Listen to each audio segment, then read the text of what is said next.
Welcome to Job Tales, the show where I interview people from all over the world about their profession. Through my podcast, I wish to inspire you by giving an overview of all the jobs existing out there. Today we talk with Stephen Payne. Now, Steve is a go-getter. He found his way to photography when he was working as a motorcycle dispatch driver back in the days. And from photography, he transitioned to filmmaking. It all sounds easy, but is it? Steve, welcome to Job Tales. Tell me, did you know when you were 15 that you would become a filmmaker? When I was 15, I wanted to be a pilot. I always used to look up at airplanes and I'd see them flying over.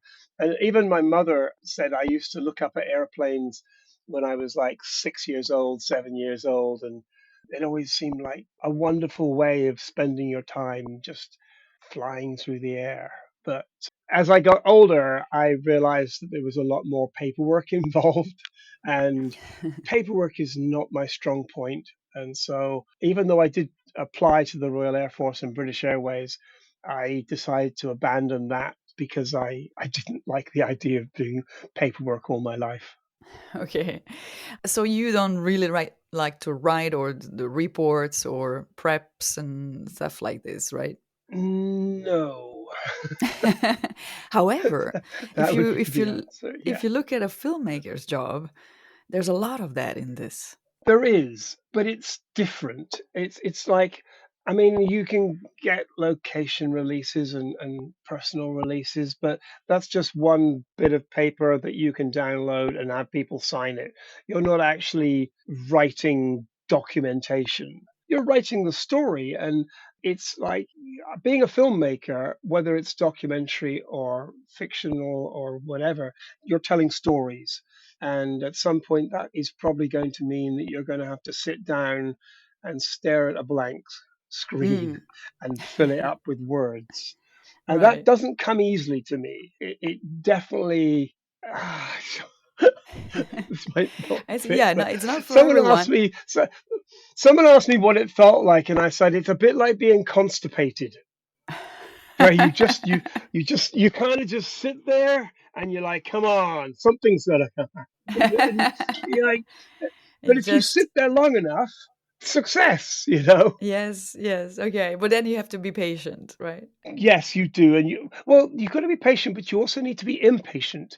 You need Mm, to go, I'm going to write 2 pages of dialogue today mm, before I eat, right. and then just have at it, just start to write. You can always go back and change it, but start to write, Start, start to write yeah. things. It's a very important message already, like right away, because it's when we look at the bigger picture and say, "Oh my God, I'm never gonna get there." I mean, look at this or script or this job or that, and if you just start without thinking of judgment or the quality of it Yeah. or that it's missing one or two elements or 10, then it's already you already started, which is good. But now I'm jumping a bit too far ahead because you've done other jobs before you became a filmmaker. So, let's at 15, let's say you didn't pick up the pilot training. What did you study or what did you do? The very first job I had when I was about 15 was picking flowers at a nursery. Okay. And then one day they pointed me and said, "Go and cut those down."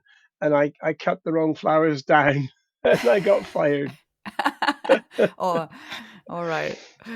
That's So that, that was that, that. That was that that was job. that. That lasted One one day, week. 1 week. Then I moved to London. I was living in a little town on the south coast of England, and I moved to London and I became a motorcycle dispatch rider. So this is before the age of faxes. Yeah. So if a document had to go from A to B, it had to go from A to B. So Hmm. we would pick them up, documents, all sorts of things, anything that needed moving around. We would pick it up on a motorcycle, drive across London and drop it. And so I was earning pretty good money back in, this is like the 80s. I Yeah. was earning 300 or 400 pounds a week because it was very hard work. It's kind of unsafe because you're on a motorcycle for 8 hours a day, Mm. and you know people are trying Yeah. to kill you, Yeah. and so you just need to be paying a lot of attention. So I did that for 7 years, Wow. And I didn't hate it. I quite liked it. It's a bit like being a cowboy, you're just Right. like riding all day long. But it actually led to me becoming a photographer because some of the clients that we had were photographers. And this is back in the old days before everything went digital. Yeah. So you would, if they had a film shoot in a studio and they were shooting something, you'd be waiting around. They'd hand you the roll of film. You would take that roll of film to Joe's basement or something in Water Street and drop that film off. They would then quickly process that film, and then they would call the photographer and say, everything looks good, or it looks a little bit dark, Yeah. and so you open your lens a little bit. And then the photographer would then take that information and carry on doing the shoot. Wow. Yeah. But it meant that I was hanging out in photo studios, and I'm like, this is kind of cool. And so I just got friendly with a couple of photographers, and they were Mm. very encouraging. They were like, yeah, it's a great job. We love our job. And everyone likes a photographer. It's not like if you show up at a party and you go, yeah, I'm an accountant. Right. I work for the local bank, which is necessary, but It is. it's Yeah. not really a conversation starter. And That's true. so I whereas if you go, I'm a photographer, people are like, oh, wow, you can actually pay your rent and live from the money you make. Yeah, because it's more like associated to art, and it's funny you Right. say accountant because I interviewed an accountant, and he was very passionate about his job. So it never, never No. not considered a job of an accountant, but it's true that it kind of reaches more to your creative senses when you say I'm a photographer, I'm a filmmaker, I'm a Yeah. painter, and they say, oh wow, can you live off of this? Because accounting or banker, you know that you can make a living, but photographer not Yeah. necessarily. And there are many who have to do many jobs actually in order to fuel their passion of photography. So in your case, so you started in a photographer studio, and then did you become like a full-time photographer? No, what it's actually in true Payne style, I decided to call around all the newspapers and ask them if they needed a photographer. Oh, okay. I didn't actually own a camera, Oh, but I had cards printed that said I was a photographer because okay. I thought that was more important. I can always Right. borrow a camera. And Yeah. so I started calling around all the newspapers in London, and they all said no thanks. But they were nice about it, but no one needed a photographer. So I started. I've always liked music, and so I started calling up all the music papers. So I called NME, and they said no, and Melody Maker and Record Mirror, and then I called Sounds. Sounds was a music paper in London that Hmm. was very well known, and I said, "Are you looking for photographers?" And the receptionist said, let me put you through to Robbie. And I'm like, okay. So I got through to someone called Robbie Miller, and she said, yeah, we need a photographer for tonight, gang of four at the Lyceum. You need to get there by about 8 o'clock, and I need pictures tomorrow on my desk by 1 o'clock. Bring me Okay. four black and white 10/8s. And I'm like, okay, great, thanks. And hung the phone up. And I'm like, I got to get a camera. So I called up my friend Gus and borrowed his camera and took the photographs. But when I woke up in the morning, I'm like, I have exposed film. I don't have actual pictures. So I went to one of the labs that I had been working with as a motorcycle dispatch rider and said, please, it was 9 o'clock in the morning. I was waiting for them to open their door. And I said, I need these pictures. And they're like, we'll come back tomorrow morning. We'll have something for you. And I'm like, no, no, I need them by now, now. And they just laughed, and they were very nice. And they said, okay. I said, it's my first job as a photographer. And they said, no problem. We'll get it done for you. So in a couple hours, I had the pictures I needed. I took them in. I got there within 5 minutes to spare, which is fine. A deadline's a deadline. Yeah. It's okay. Anything before the deadline, totally fine. Hmm. Anything after the deadline, You're, useless. yeah. Okay. You made So it. I made it, and she said, "These are great. Call me later. We'll see what else we got for you." And that was it. Ah, I was in. nice. Gus never got his camera back. I just paid him for it, and that was Okay. that. Awesome. And that was me as a photographer. I was working as a working photographer. Awesome. So for that same paper. Yeah, Oh, yeah. then freelance. Okay. That's great. I mean, you're definitely a go-getter because, like calling every paper in London, and so that's very very proactive. So it's really good. I think it's a good way to an excellent way to start. Not everyone has your, let's say, the same personality. So yeah. So afterwards, Well, it's like, well, the reason I did it is because I didn't know how you became a photographer. So I didn't mhm, know what I was doing. It's like if you'd never seen a bicycle before and someone said, "Here's a bike," you'd look at it and go, "How the hell am I supposed to ride that?" And mhm, you'd think, "Well, I'll try this," and you'd probably fall off a few times, but quite soon you'd learn and you'd figure out how to ride a bicycle. And it was much like that. I had no clue what I was doing. I just yeah, knew I had to get good photographs. And right. so I did. Okay. Did you look at, because there was no internet back then, right? So you couldn't Google how to God, make no, or to have a video, no, no. YouTube video, how to make a great photograph. So what did you Well, you do? just, it's like, it's got to be in focus. It's got to be correctly exposed, but then it's got to be framed right. It's got to draw you in. It's like, Hmm. what's going on there? And musicians are great to photograph live because they're performing Hmm. and there's lights and smoke and drama, so it's not difficult to take good photographs of a band playing live. You just get stuck in there and take photographs. Yeah, it was a very good start to my career. Oh, awesome. So you definitely, yeah, you don't like the writing part and docs and, but you definitely can visualize. So that's your strength. So that's you picked up I that. would say Right. so. I mean, I can write. I mean, what happened from there is because I was working in the music industry as a photographer, some bands would say, "Could you make us a music video?" And Uh-huh. you'd be like, "Yeah, of course I can." Not I knowing had anything no about. idea. Yeah, I mean, I think my girlfriend and I had a TV, but we were getting 4 basic channels. There was no MTV or anything like that. Right. But I'd seen music videos on TV, and I'm like, yeah, I can make one of those. So I started to shoot music videos for bands.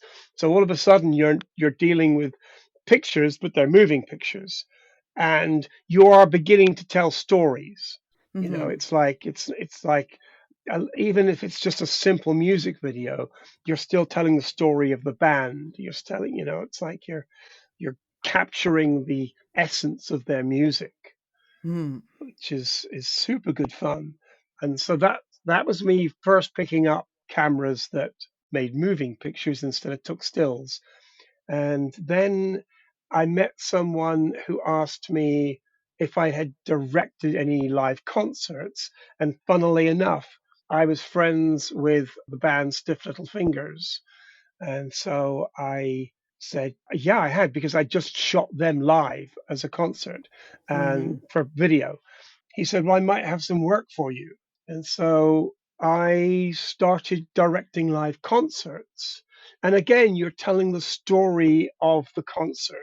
It's Mm-hmm. not just, here's the band on stage, don't they look great? Yeah. It's like, why do they look great? What's going on here? Let's show from the perspective of the audience what that concert was like, what it's like Mm-hmm. being there, instead of just pictures of the band on stage. And Yeah. so I probably did about 30 of those. Mm-hmm. And then that client went away. They stopped making videos. And I got the opportunity to move to California from London. And Okay.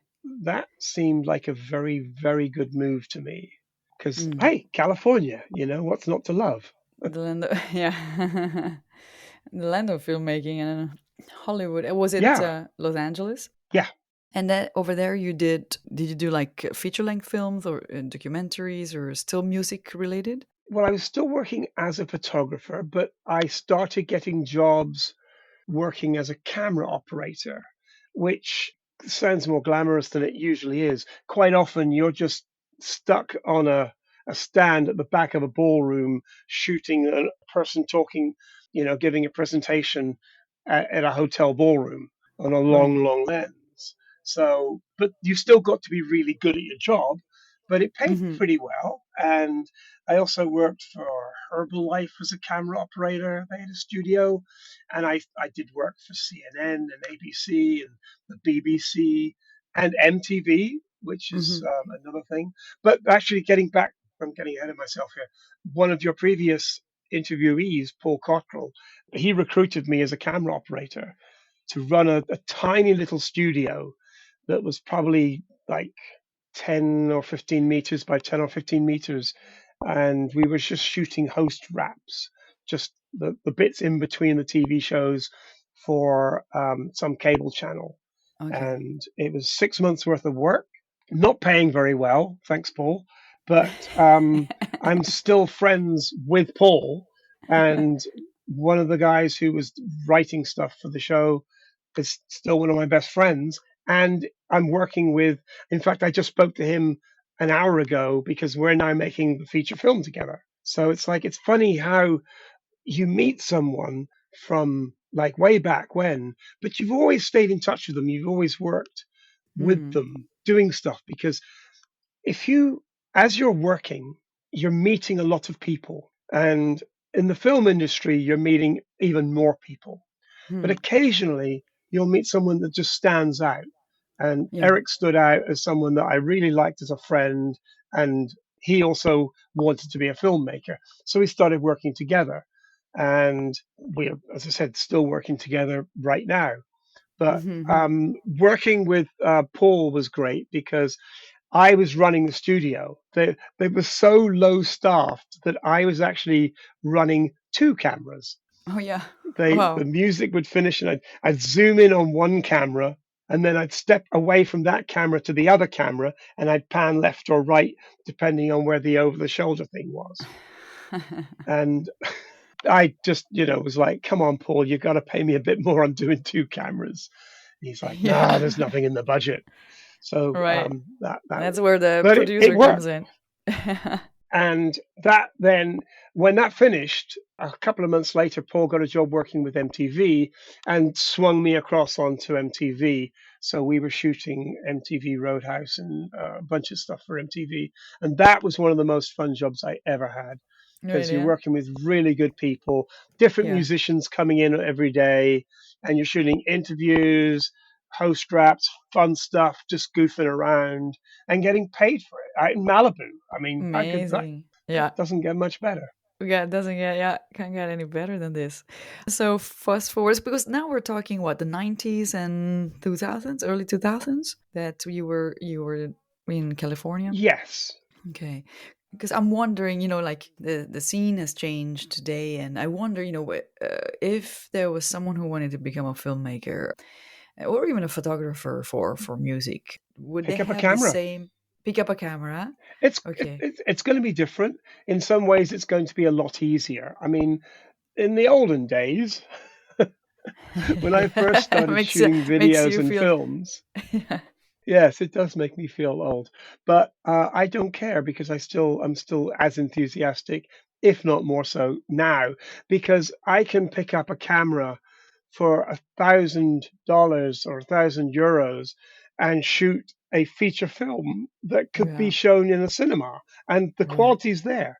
it's there. It's You've got amazing, huh? anamorphic lenses, and you've got these wonderful cameras that look as good as film cameras. Yeah, There's no question about that anymore. So yeah, for $2,000 or euros, I've got broadcast quality as good as it gets equipment, hmm, and that's definitely made things a lot easier.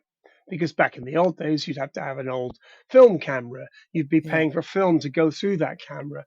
That used to cost $2 a second yeah. to process, as you're Incredible. rolling film through the camera. That's crazy. That's Yeah, very expensive. Actually, $2 a minute. Sorry, not $2 a second. But that means that if you shoot 10 minutes, that's £20 of footage that you're going to have to pay for the processing. yeah, It gets very expensive. So yeah. that's all gone. But it's more difficult in a way because everyone's got a freaking iPhone. Right, Everyone's a cinematographer these days. So it's difficult to rise to the top and make your right. stuff stand out. I have one last question as you were running out of time is what do you suggest, what kind of advice do you have for the young people who want to enter your line of work, filmmakers? Just do it. Just get a camera. It doesn't matter. You don't need an expensive 4K camera. You can do it. Well, 4K is a standard. So even your telephone, your It's phone, your 4K. cell phone, Yeah. yeah, they're shooting 4K these days. So shoot everything in 4K because that sort of future proofs it. And then come up with a good story, come up with an idea. It's like, I think Guy Ritchie, just his last movie, which is like, is it 28 years later or something? That was shot mostly on a phone. I mean, Really? it's a modified phone, but it's still a phone. Mm-hmm. So you've got all Everything the is possible. equipment right there. Mm. All you need is a good idea. And what hopefully I got a good idea. The other trick to making low budget movies is to look around you and see what you've got around you. And Yeah. that's what's going to be in your film. So I've got boats all around me. So I'm like, well, what if we put a serial killer on a boat? Yeah. And that So makes it cheaper right there. Yeah. yeah, well, because a boat is quite small. So even if I could afford a real big crew, I can't fit them on the boat. Hmm. So Yeah. it's a psychological drama, and I'm writing the story. There's free software. I'm using software called Drama Queen, and there's a free edition of that. Start Hmm. writing. If Yeah. you want to become a filmmaker, make a film, make more, then make another film, then make another film. Talk to your friends who want music videos shot for their band. Hmm. Shoot it for free. Just, doesn't matter. Just start. It's not about the money, it's about being creative. One piece of advice that I would like to give is you ask most people if they're creative, and they'll be like, yeah, And my attitude is, show me. So I vowed to myself that I would do something creative every day, like Hmm. without fail. And I don't mean just going out taking a photograph. I mean going out, taking a photograph and posting it. Even if it's on Instagram, you've done something creative. Or Mm. write something, write one page. Just do something creative every day, 7 days a week, 365 days a year. That's No a very good excuses advice. ever. No excuses. Yeah. Always do it. And be No, consistent. always do it. Great. I mean, Thank. okay, maybe you take a photograph at 11 o'clock at night, but you're going to post it the next day. Yeah. But that still counts as one thing. So you're going to have to do two things the next day. That But if makes you sense. always do something creative, you will Okay. build up confidence and Awesome. you'll make connections. Thank you, Steve. That's very nice and a nice way to end this interview. I wish you all the best on Thank your you. boat in Malta and maybe speak to you another time. Thank you very much. That was Steve Payne, filmmaker. You will find more episodes of Job Tales on Spotify, YouTube, and Apple Podcast. I'm always looking for new guests, so please send me ideas to jobtalespodcast@gmail.com. See you next week for a new episode of Job Tales.